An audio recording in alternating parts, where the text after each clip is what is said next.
Hello learners, welcome to VLSI. இன்னைக்கு என்ன topic பார்க்க போறோம்னா கிளாஸ் பார்ட் 10. இதுல வந்து கான்ஸ்டன்ட்ஸ் அண்ட் டைப்டெஃப் இன் கிளாसेस பார்க்க போறோம். இந்த செஷன்ல கான்ஸ்டன்ட் கிளாஸ் ப்ராப்பர்ட்டிஸ்னா என்ன, டைப்டெஃப் கிளாஸ்னா என்ன, அதுக்கான சாம்பிள் கோட் அண்ட் ரிசல்ட்ஸ் பார்க்க போறோம். அதுக்கு முன்னாடி நம்ம சேனலை சப்ஸ்கிரைப் பண்ணாதவங்க சப்ஸ்கிரைப் பண்ணிக்கோங்க, கூடவே பெல் ஐகானையும் கிளிக் பண்ணிக்கோங்க.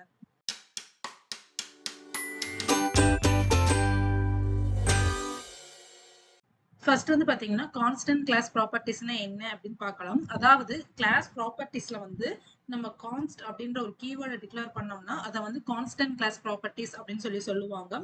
இதுல வந்து பாத்தீங்கன்னா ரெண்டு டைப் இருக்கு. ஒன்னு வந்து பாத்தீங்கன்னா குளோபல் கான்ஸ்டன்ட்ஸ், இன்னொன்னு வந்து பாத்தீங்கன்னா இன்ஸ்டன்ஸ் கான்ஸ்டன்ட்ஸ் அப்படின்னுவாங்க.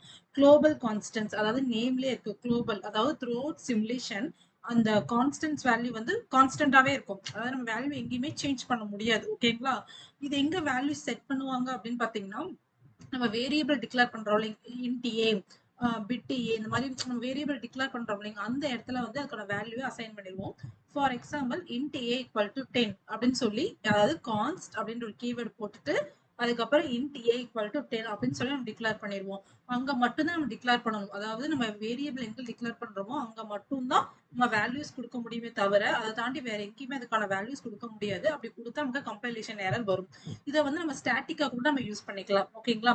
நெக்ஸ்ட் வந்து பாத்தீங்கன்னா இன்ஸ்டன்ஸ் கான்ஸ்டன்ட்ஸ். இன்ஸ்டன்ஸ் கான்ஸ்டன்ட்ஸ்னா இது எங்க நம்ம வேல்யூஸ் அசைன் பண்ண முடியும்னா, கன்ஸ்ட்ரக்டர் நம்ம நியூன்னு சொல்லி ஒரு இன்பில்ட் மெத்தடை கால் பண்ணுவோம் இல்லைங்க, அந்த இடத்துல மட்டும் தான் இதுக்கான வேல்யூஸ் நம்மளால பாஸ் பண்ண முடியுமே தவிர வேற எங்கேயுமே யூஸ் பண்ண முடியாது. இதை வந்து நம்ம ஸ்டாட்டிக்கா யூஸ் பண்ண முடியாது. ஓகேங்களா? இப்போ இதுக்கான எக்ஸாம்பிள்ஸ் பார்க்கலாம். ஃபர்ஸ்ட் வந்து பாத்தீங்கன்னா குளோபல் கான்ஸ்டன்ட்ஸ். ஒரு கிளாஸ் எழுதியிருக்கேன். இதுல வந்து பாத்தீங்கன்னா அட்ரஸ் அப்படின்னு சொல்லி ஒரு வேரியபிள் டிக்ளேர் பண்ணியிருக்கேன். நெக்ஸ்ட் டேட்டான்னு சொல்லி ஒரு வேரியபிள் டிக்ளேர் பண்ணியிருக்கேன். இதை வந்து நான் குளோபல் கான்ஸ்டன்டா இங்க வந்து நான் டிக்ளேர் பண்ணியிருக்கேன். கான்ஸ்டன்ட் கீவேர்டு யூஸ் பண்ணி இங்க வேல்யூஸ் நான் அசைன் பண்ணிட்டேன். ஓகேங்களா? நெக்ஸ்ட் ஒரு ஃபங்க்ஷன் எழுதியிருக்கேன் டிஸ்பிளே பண்றதுக்கு. இதுல வந்து அட்ரஸும் டேட்டாவும் டிஸ்பிளே பண்ற மாதிரி இங்க கொடுத்துருக்கேன். இப்போ இந்த கிளாஸ்க்கு ஒரு ஆப்ஜெக்ட் வந்து கிரியேட் பண்றேன். P1 சொல்லி ஹேண்டில் கிரியேட் பண்ணிட்டு அதுக்கு வந்து ஆப்ஜெக்ட் கிரியேட் பண்ணிருக்கேன். இப்போ இந்த அட்ரஸ்க்கு வந்து நான் வேல்யூஸ் அசைன் பண்ணிருக்கேன். இப்போ இந்த டிஸ்பிளேன்ற மெத்தட நான் கால் பண்ணிருக்கேன். ஸோ இந்த அட்ரஸ்க்கும் டிஸ்பிளே ஆன வேல்யூ வந்து பாத்தீங்கன்னா நமக்கு டிஸ்பிளே ஆகும். அட்ரஸ் 4, டேட்டா வந்து 8. ஓகேங்களா? சோ இந்த குளோபல் கான்ஸ்டன்ட்ல நம்ம வந்து அந்த குளோபல் கான்ஸ்டன்டான வேல்யூ வந்து வேரியபிள் எங்க டிக்ளேர் பண்றோமோ அங்கதான் நம்மளால வேல்யூஸ் இனிஷியலைஸ் பண்ண முடியுமே தவிர அதை தாண்டி வேற எங்கேயுமே பண்ண முடியாது.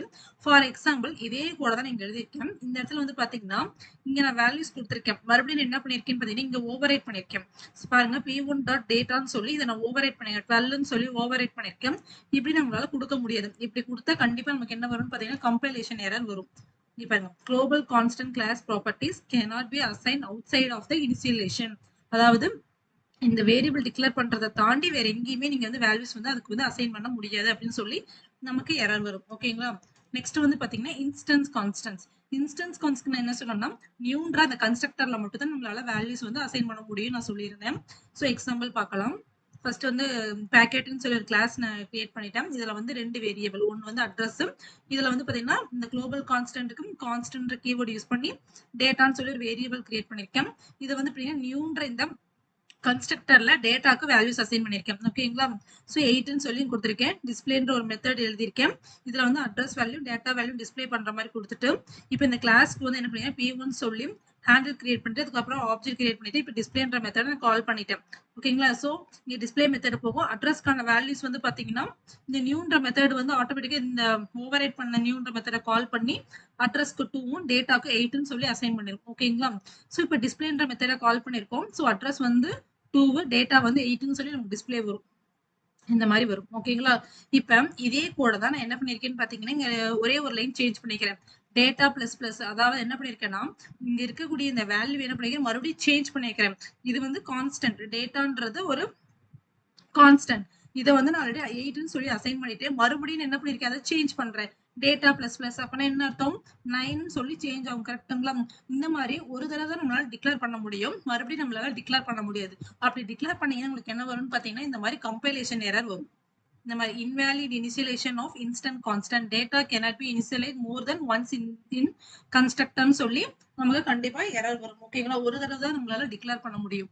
நெக்ஸ்ட் வந்து பாத்தீங்கன்னா நான் ஆல்ரெடி சொன்னேன் இந்த இன்ஸ்டன்ஸ் கான்ஸ்டன்ட்ஸை வந்து கன்ஸ்ட்ரக்டர்ல மட்டும் தான் நம்மளால வேல்யூஸ் அசைன் பண்ண முடியும். அதை தாண்டி வேற ஏதோ ஃபங்க்ஷன் டாஸ்க்ல வந்து நம்மளால வேல்யூஸ் அசைன் பண்ண முடியாதுன்னு. ஸோ இங்க இந்த எக்ஸாம்பிள்ல பாருங்க, இதுல வந்து டிஸ்பிளேன்ற இந்த ஃபங்க்ஷன்ல வந்து நான் வந்து வேல்யூஸ் அசைன் பண்றேன், டேட்டா ஈக்குவல் டு 8ன்னு சொல்லி. ஸோ இப்படி அசைன் பண்ணாலும் நமக்கு என்ன ஆகும் பாத்தீங்கன்னா, கண்டிப்பா கம்பைலேஷன் எரர் வரும். இந்த மாதிரி இன்ஸ்டன்ஸ் கான்ஸ்டன்ட் பாத்தீங்கன்னா class properties cannot be assigned outside of the constructor னு சொல்லி நம்ம கண்டிப்பா எரர் வரும். நெக்ஸ்ட் வந்து பாத்தீங்கன்னா, இது வந்து இந்த மாதிரி நம்ம வெளியே வந்து ஹேண்டில் யூஸ் பண்ணி நம்ம வேல்யூஸ் அசைன் பண்ணுவோம்ல வேரியபிளுக்கு, p1 டாட் அட்ரஸ் மாதிரி அசைன் பண்றோம்ல, இது நார்மல். இது வந்து கான்ஸ்டன்ட் உடையது. ஸோ இந்த மாதிரி நம்மளால வேல்யூஸ் அசைன் பண்ண முடியாது. இப்படி நீங்க அசைன் பண்ணாலும் உங்களுக்கு வந்து இந்த மாதிரி கம்பைலேஷன் எரர் வரும். ஓகேங்களா?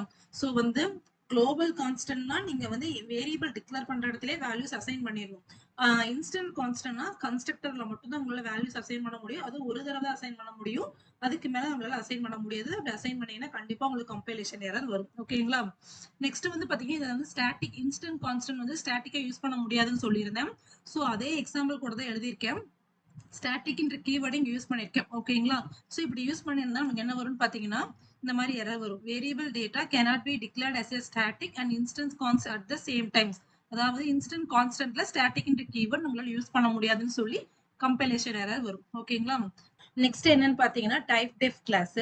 டைப்டெஃப் கிளாஸ் எதுக்கு யூஸ் பண்றாங்க அப்படின்னு பாத்தீங்கன்னா, இப்போ ஒரு சினாரியோ 2 கிளாஸ் இருக்கு, கிளாஸ் ஏ கிளாஸ் பின்னு சொல்லி 2 கிளாஸ் இருக்கு. ரெண்டுமே தனித்தனி class, parent class child class எல்லாம் கிடையாது, ரெண்டுமே தனித்தனி கிளாஸ்.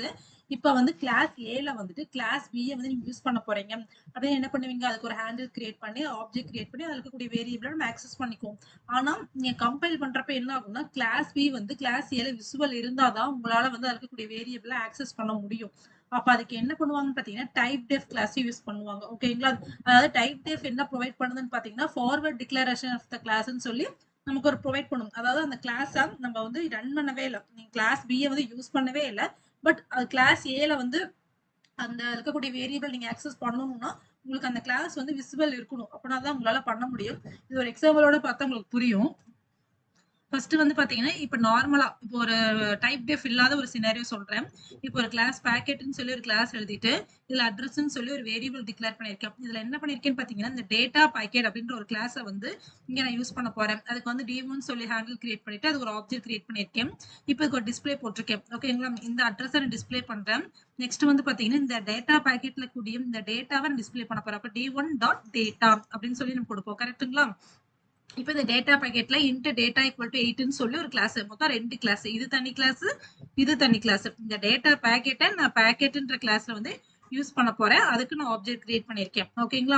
இப்போ என்ன பண்ணிருக்கேன், இந்த பாக்கெட்டுக்கு ஒரு ஆப்ஜெக்ட் கிரியேட் பண்றேன். p1 சொல்லி ஹேண்டில் கிரியேட் பண்ணிட்டு நியூன்னு போட்டு ஆப்ஜெக்ட் கிரியேட் பண்ணிட்டேன். இப்போ p1 டாட் அட்ரஸ்க்கு 2ன்னு ஒரு வேல்யூ அசைன் பண்ணிருக்கேன். இப்போ இந்த டிஸ்பிளே மெத்தட நான் கால் பண்றேன்.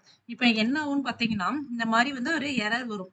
அன்ரெகனைஸ்டு டிக்ளரேஷன் டேட்டா பாக்கெட் அப்படின்னு சொல்லி இந்த கிளாஸ் வந்து பாத்தீங்கன்னா, இந்த டேட்டா பாக்கெட்ன்ற கிளாஸ் வந்து இதுல வந்து ரெகனைஸ் பண்ண முடியல.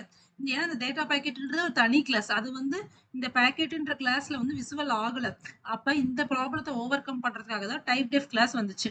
ஸோ இதுல என்ன பண்ணுவாங்கன்னா, கிளாஸுக்கு வெளியே டைப்டெஃப் கிளாஸ்ன்னு போட்டு நம்ம என்ன கிளாஸை யூஸ் பண்ண போறோமோ அந்த கிளாஸை இங்க கொடுத்துடணும். இங்க பாருங்க, டேட்டா பாக்கெட்ன்ற கிளாஸை நான் யூஸ் பண்ண போறேன். ஸோ அதை இங்க கொடுத்துட்டேன். இது ரெண்டும் சேம் கோடு தான், ஜஸ்ட் இந்த ஒரு லைன் தான் நான் ஆட் பண்ணிருக்கேன். டைப்டெஃப் கிளாஸ்ன்னு போட்டு அந்த கிளாஸ் நேம் கொடுத்துருக்கேன். இப்போ இதை கம்பைல் பண்ணினா உங்களுக்கு என்ன ஆகும் பாத்தீங்கன்னா, டிஸ்பிளே ஆகும். Address equal to 2, data equal to 8 அப்படின்னு சொல்லி டிஸ்பிளே ஆகும். இதுதான் டைப்டெஃப். ஓகேங்களா? ஸோ ஒரு கிளாஸை வந்து நீங்க இன்னொரு கிளாஸ்க்கு யூஸ் பண்ண போறீங்க, அதாவது இந்த கிளாஸ்க்கும் இந்த கிளாஸ் சம்பந்தம் இல்லை, இது பேரண்ட் கிளாஸ் சைல்டு கிளாஸ் அந்த கான்செப்டே இல்ல, இது தனி கிளாஸ், இது தனி கிளாஸ். ஸோ இந்த கிளாஸை வந்து நீங்க இதுக்குள்ள யூஸ் பண்ண போறீங்க அப்படின்றப்ப இதுக்கு விசிபிள் வரணும். ஸோ அந்த விசிபிள் வரதுக்கு நீங்க டைப்டெஃப் கிளாஸ் யூஸ் பண்ணி தான் பண்ண முடியும். ஓகேங்களா? ஸோ இந்த வீடியோ உங்களுக்கு யூஸ்ஃபுல்லா இருக்கும்னு நினைக்கிறேன். பிடிச்சிருந்தா லைக் பண்ணுங்க, ஷேர் பண்ணுங்க, சப்ஸ்கிரைப் பண்ணுங்க. Thank you all.